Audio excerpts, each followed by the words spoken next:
ಮೈಸೂರು ಬಳಿ ಇರುವಂತಹ ಹುಣಸೂರಿನಲ್ಲಿ ನಡೆದಂತಹ ಚಿನ್ನದಂಗಡಿಯ ರಾಬರಿ ಪ್ರಕರಣಕ್ಕೆ ಸಂಬಂಧಪಟ್ಟಂತೆ ಪಕ್ಕಾ ಪ್ಲಾನ್ ಮಾಡಿಕೊಂಡೇ ಬಂದಿದ್ದಾರೆ ಅನ್ನೋದು ಸ್ಪಷ್ಟವಾಗಿ ಗೊತ್ತಾಗ್ತಾ ಇದೆ. ಹಾಗಾದ್ರೆ ಎಲ್ಲಿದ್ದಾರೆ ರಾಬರ್ಸ್? ದರೋಡೆಯಾಗಿ 48 ಗಂಟೆಗಳು ಕಳೆದು ಕೂಡ ಇನ್ನೂ ಸುಳಿವೇ ಸಿಕ್ಕಿಲ್ಲ. 7 ನಿಮಿಷ 8 ಕೆಜಿ ಚಿನ್ನ ಹುಡಿ ಗನ್ ತೋರಿಸಿ ರಾಬರಿ ಮಾಡಿದ್ರು. ಪೊಲೀಸರಿಗೆ ಈಗ ಸವಾಲಾದ ಚಿನ್ನದಂಗಡಿ ರಾಬರಿ ಕೇಸ್. ಮೊಬೈಲ್ ಅನ್ನ ಬಳಸದೆ ಪಕ್ಕಾ ಪ್ಲಾನ್ ಮಾಡಿ ದರೋಡೆಯನ್ನ ಮಾಡಿದ್ದಾರೆ. ಮತ್ತಷ್ಟು ಮಾಹಿತಿಯನ್ನು ಕೊಡೋದಕ್ಕೆ ನಮ್ಮ ಮೈಸೂರು ಪ್ರತಿನಿಧಿ ವಿನೋದ್ ನೇರ ಸಂಪರ್ಕದಲ್ಲಿ ಜಾಯ್ನ್ ಆಗಿದ್ದಾರೆ. ವಿನೋದ್, 48 ಗಂಟೆ ಆಯ್ತು, ಇನ್ನೂ ಸುಳಿವೇ ಸಿಕ್ಕಿಲ್ಲ, ಕಾರಣ ಏನು?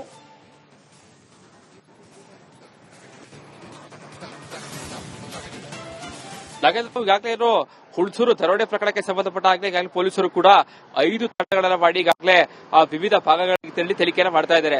ಬಹಳ ಪ್ರಮುಖವಾಗಿ ಈಗಾಗಲೇ ಪೊಲೀಸರಿಗೆ ಡಿಜಿಟಲ್ ಎವಿಡೆನ್ಸ್ಗಳು ಕಲೆ ಹಾಕೋದಕ್ಕೆ ಈಗಾಗಲೇ ಮುಂದಾಗಿದ್ದಾರೆ.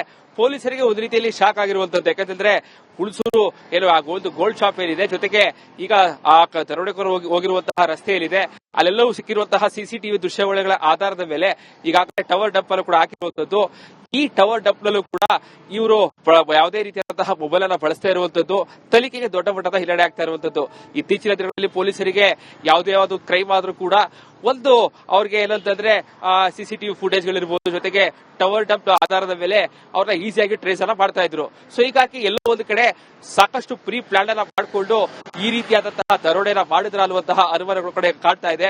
ಸೊ ಹೀಗಾಗಿ ಪೊಲೀಸರು ಕೂಡ ಡಿಜಿಟಲ್ ಎವಿಡೆನ್ಸ್ ಅಲ್ಲಿ ಎಲ್ಲ ಒಂದು ಕಡೆ ಯಾವುದೇ ರೀತಿಯಾದಂತಹ ಮೊಬೈಲ್ ಲೊಕೇಶನ್ಸ್ ಗಳು ಕೂಡ ಸಿಗದೇ ಇರೋ ಕಾರಣಕ್ಕಾಗಿ ಸಾಕಷ್ಟು ಈಗ ಸಿಸಿಟಿವಿ ಆಧಾರದಲ್ಲಿ ಸಿಕ್ಕಿರುವಂತಹ ಫೋಟೋಗಳನ್ನು ಆಧರಿಸಿ ಈಗಾಗಲೇ 5 ತಂಡಗಳಾಗಿ ಚುರುಕುಗೊಳಿಸಿದ್ದಾರೆ. ಸೊ ಹೀಗಾಗಿ ಮೈಸೂರು ಸೇರಿದಂತೆ ಬೆಂಗಳೂರು ಸೇರಿದಂತೆ ವಿವಿಧ ಭಾಗಗಳಿಗೆ ತೆರಳಿದ್ದಾರೆ.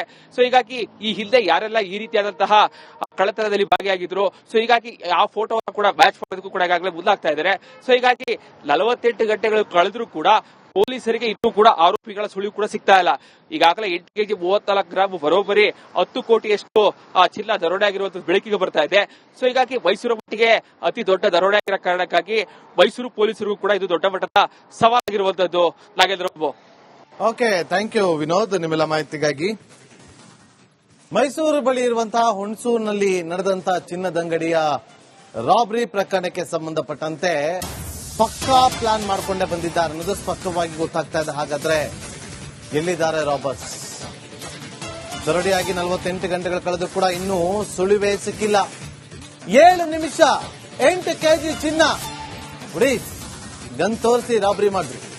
ಪೊಲೀಸರಿಗೆ ಈಗ ಸವಾಲಾದ ಚಿನ್ನದಂಗಡಿ ರಾಬರಿ ಕೇಸ್. ಮೊಬೈಲ್ ಅನ್ನ ಬಳಸದೆ ಪಕ್ಕಾ ಪ್ಲಾನ್ ಮಾಡಿ ದರೋಡೆಯನ್ನ ಮಾಡಿದ್ದಾರೆ.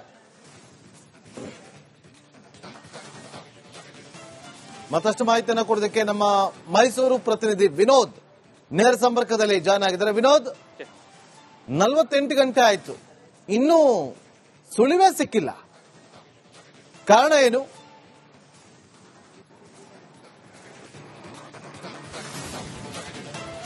ಈಗಾಗಲೇ ಏನು ಹುಣಸೂರು ದರೋಡೆ ಪ್ರಕರಣಕ್ಕೆ ಸಂಬಂಧಪಟ್ಟ ಈಗಾಗಲೇ ಪೊಲೀಸರು ಕೂಡ 5 ತಂಡಗಳನ್ನ ಮಾಡಿ ಈಗಾಗಲೇ ವಿವಿಧ ಭಾಗಗಳಿಗೆ ತೆರಳಿ ತನಿಖೆಯನ್ನು ಮಾಡ್ತಾ ಇದ್ದಾರೆ. ಬಹಳ ಪ್ರಮುಖವಾಗಿ ಈಗಾಗಲೇ ಪೊಲೀಸರಿಗೆ ಡಿಜಿಟಲ್ ಎವಿಡೆನ್ಸ್ಗಳು ಕಲೆ ಹಾಕೋದಕ್ಕೆ ಈಗಾಗಲೇ ಮುಂದಾಗಿದ್ದಾರೆ. ಪೊಲೀಸರಿಗೆ ಒಂದು ರೀತಿಯಲ್ಲಿ ಶಾಕ್ ಆಗಿರುವಂತದ್ದು. ಯಾಕಂತಂದ್ರೆ ಹುಣಸೂರು ಏನು ಒಂದು ಗೋಲ್ಡ್ ಶಾಪ್ ಏನಿದೆ, ಜೊತೆಗೆ ಈಗ ಆ ದರೋಡೆಕೋರು ಹೋಗಿರುವಂತಹ ರಸ್ತೆ ಏನಿದೆ, ಅಲ್ಲೆಲ್ಲವೂ ಸಿಕ್ಕಿರುವಂತಹ ಸಿಸಿಟಿವಿ ದೃಶ್ಯಾವಳಿಗಳ ಆಧಾರದ ಮೇಲೆ ಈಗಾಗಲೇ ಟವರ್ ಡಂಪ್ ಅನ್ನು ಕೂಡ ಹಾಕಿರುವಂತದ್ದು. ಈ ಟವರ್ ಡಂಪ್ ನಲ್ಲೂ ಕೂಡ ಇವರು ಯಾವುದೇ ರೀತಿಯಾದಂತಹ ಮೊಬೈಲ್ ಅನ್ನ ಬಳಸ್ತಾ ಇರುವಂತದ್ದು, ತನಿಖೆಗೆ ದೊಡ್ಡ ಮಟ್ಟದ ಹಿನ್ನಡೆ ಆಗ್ತಾ ಇರುವಂತದ್ದು. ಇತ್ತೀಚಿನ ದಿನಗಳಲ್ಲಿ ಪೊಲೀಸರಿಗೆ ಯಾವುದೇ ಕ್ರೈಮ್ ಆದ್ರೂ ಕೂಡ ಒಂದು ಅವ್ರಿಗೆ ಏನಂತಂದ್ರೆ ಸಿಸಿಟಿವಿ ಫುಟೇಜ್ಗಳಿರ್ಬೋದು, ಜೊತೆಗೆ ಟವರ್ ಡಂಪ್ ಆಧಾರದ ಮೇಲೆ ಅವ್ರನ್ನ ಈಸಿಯಾಗಿ ಟ್ರೇಸ್ ಅನ್ನ ಮಾಡ್ತಾ ಇದ್ರು. ಸೊ ಹೀಗಾಗಿ ಎಲ್ಲೋ ಒಂದು ಕಡೆ ಸಾಕಷ್ಟು ಪ್ರೀ ಪ್ಲಾನ್ ಅನ್ನ ಮಾಡಿಕೊಂಡು ಈ ರೀತಿಯಾದಂತಹ ದರೋಡೆನ ಮಾಡಿದ್ರ ಅನ್ನುವಂತಹ ಅನುಮಾನಗಳು ಕಡೆ ಕಾಡ್ತಾ ಇದೆ.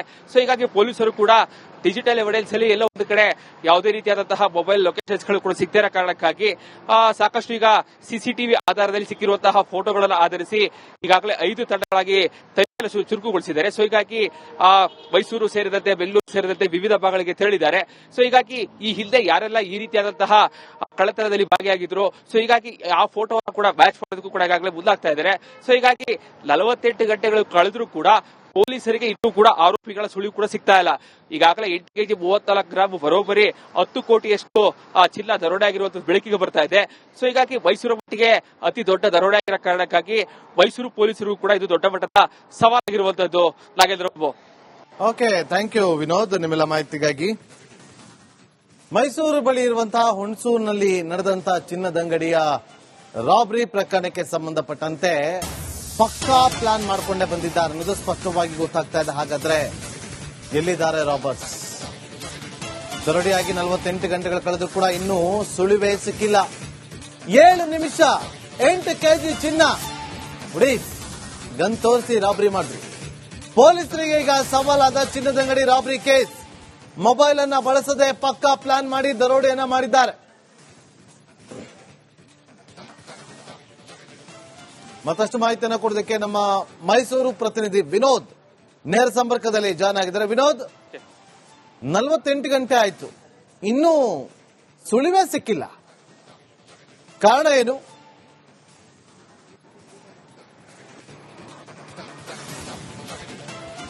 ನಾಗೇಂದ್ರ ಈಗಾಗಲೇ ಹುಣಸೂರು ದರೋಡೆ ಪ್ರಕರಣಕ್ಕೆ ಸಂಬಂಧಪಟ್ಟ ಈಗಾಗಲೇ ಪೊಲೀಸರು ಕೂಡ 5 ತಂಡಗಳನ್ನ ಮಾಡಿ ಈಗಾಗಲೇ ವಿವಿಧ ಭಾಗಗಳಿಗೆ ತೆರಳಿ ತನಿಖೆಯನ್ನು ಮಾಡ್ತಾ ಇದ್ದಾರೆ.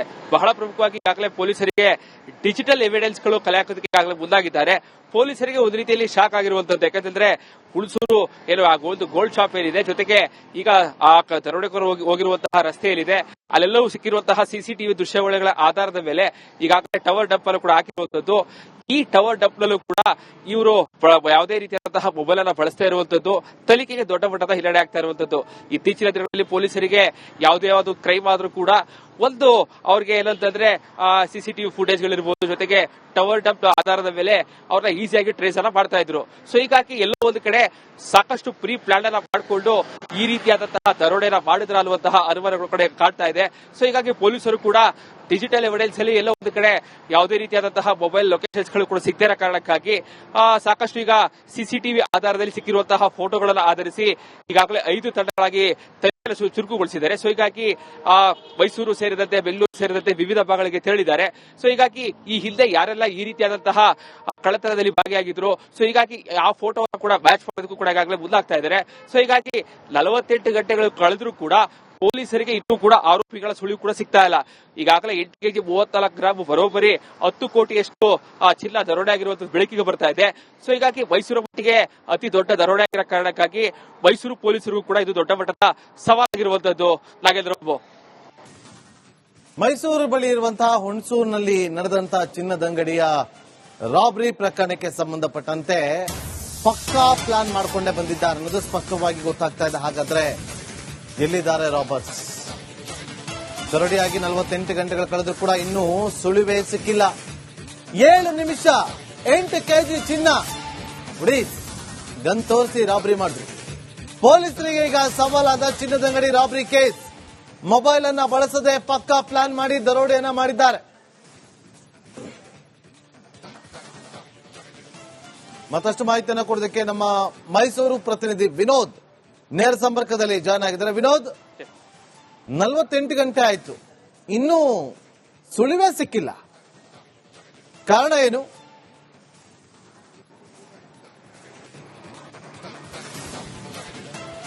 ನಾಗೇಂದ್ರ ಈಗಾಗಲೇ ಹುಣಸೂರು ದರೋಡೆ ಪ್ರಕರಣಕ್ಕೆ ಸಂಬಂಧಪಟ್ಟ ಈಗಾಗಲೇ ಪೊಲೀಸರು ಕೂಡ 5 ತಂಡಗಳನ್ನ ಮಾಡಿ ಈಗಾಗಲೇ ವಿವಿಧ ಭಾಗಗಳಿಗೆ ತೆರಳಿ ತನಿಖೆಯನ್ನು ಮಾಡ್ತಾ ಇದ್ದಾರೆ. ಬಹಳ ಪ್ರಮುಖವಾಗಿ ಈಗಾಗಲೇ ಪೊಲೀಸರಿಗೆ ಡಿಜಿಟಲ್ ಎವಿಡೆನ್ಸ್ಗಳು ಕಲೆ ಹಾಕೋದಕ್ಕೆ ಈಗಾಗಲೇ ಮುಂದಾಗಿದ್ದಾರೆ. ಪೊಲೀಸರಿಗೆ ಒಂದು ರೀತಿಯಲ್ಲಿ ಶಾಕ್ ಆಗಿರುವಂತದ್ದು. ಯಾಕಂತಂದ್ರೆ ಹುಣಸೂರು ಒಂದು ಗೋಲ್ಡ್ ಶಾಪ್ ಏನಿದೆ, ಜೊತೆಗೆ ಈಗ ಆ ದರೋಡೆಕೋರು ಹೋಗಿರುವಂತಹ ರಸ್ತೆ ಏನಿದೆ, ಅಲ್ಲೆಲ್ಲವೂ ಸಿಕ್ಕಿರುವಂತಹ ಸಿಸಿಟಿವಿ ದೃಶ್ಯಾವಳಿಗಳ ಆಧಾರದ ಮೇಲೆ ಈಗಾಗಲೇ ಟವರ್ ಡಂಪ್ ಅನ್ನು ಕೂಡ ಹಾಕಿರುವಂತದ್ದು. ಈ ಟವರ್ ಡಂಪ್ ನಲ್ಲೂ ಕೂಡ ಇವರು ಯಾವುದೇ ರೀತಿಯಾದಂತಹ ಮೊಬೈಲ್ ಅನ್ನ ಬಳಸ್ತಾ ಇರುವಂತದ್ದು, ತನಿಖೆಗೆ ದೊಡ್ಡ ಮಟ್ಟದ ಹಿನ್ನಡೆ ಆಗ್ತಾ ಇರುವಂತದ್ದು.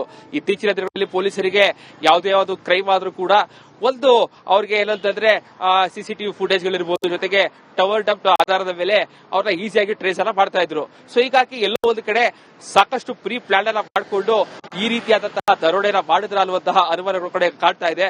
ಸೊ ಹೀಗಾಗಿ ಪೊಲೀಸರು ಕೂಡ ಡಿಜಿಟಲ್ ಎವಿಡೆನ್ಸ್ ಅಲ್ಲಿ ಎಲ್ಲೋ ಒಂದು ಕಡೆ ಯಾವುದೇ ರೀತಿಯಾದಂತಹ ಮೊಬೈಲ್ ಲೊಕೇಶನ್ಸ್ ಗಳು ಕೂಡ ಸಿಗದೇ ಇರೋ ಕಾರಣಕ್ಕಾಗಿ ಸಾಕಷ್ಟು ಈಗ ಸಿಸಿಟಿವಿ ಆಧಾರದಲ್ಲಿ ಸಿಕ್ಕಿರುವಂತಹ ಫೋಟೋಗಳನ್ನು ಆಧರಿಸಿ ಈಗಾಗಲೇ 5 ತಂಡಗಳಾಗಿ ಚುರುಕುಗೊಳಿಸಿದ್ದಾರೆ. ಸೊ ಹೀಗಾಗಿ ಮೈಸೂರು ಸೇರಿದಂತೆ ಬೆಂಗಳೂರು ಸೇರಿದಂತೆ ವಿವಿಧ ಭಾಗಗಳಿಗೆ ತೆರಳಿದ್ದಾರೆ. ಸೊ ಹೀಗಾಗಿ ಈ ಹಿಂದೆ ಯಾರೆಲ್ಲ ಈ ರೀತಿಯಾದಂತಹ ಕಳ್ಳತನದಲ್ಲಿ ಭಾಗಿಯಾಗಿದ್ರು, ಸೊ ಹೀಗಾಗಿ ಆ ಫೋಟೋವನ್ನು ಕೂಡ ಮ್ಯಾಚ್ ಮಾಡೋದಕ್ಕೂ ಕೂಡ ಈಗಾಗಲೇ ಮುಂದಾಗ್ತಾ ಇದ್ದಾರೆ. ಸೊ ಹೀಗಾಗಿ 48 ಗಂಟೆಗಳು ಕಳೆದ್ರೂ ಕೂಡ ಪೊಲೀಸರಿಗೆ ಇನ್ನೂ ಕೂಡ ಆರೋಪಿಗಳ ಸುಳಿವು ಕೂಡ ಸಿಗ್ತಾ ಇಲ್ಲ. ಈಗಾಗಲೇ 8 ಕೆಜಿ 34 ಗ್ರಾಂ ಬರೋಬ್ಬರಿ 10 ಕೋಟಿಯಷ್ಟು ಚಿನ್ನ ದರೋಡೆ ಆಗಿರುವಂತದ್ದು ಬೆಳಕಿಗೆ ಬರ್ತಾ ಇದೆ. ಸೊ ಹೀಗಾಗಿ ಮೈಸೂರು ಮಟ್ಟಿಗೆ ಅತಿ ದೊಡ್ಡ ದರೋಡೆ ಆಗಿರೋ ಕಾರಣಕ್ಕಾಗಿ ಮೈಸೂರು ಪೊಲೀಸರು ಕೂಡ ಇದು ದೊಡ್ಡ ಮಟ್ಟದ ಸವಾಲಾಗಿರುವಂತದ್ದು. Nagendra Babu. Okay, thank you Vinod ನಿಮ್ಮೆಲ್ಲ ಮಾಹಿತಿಗಾಗಿ.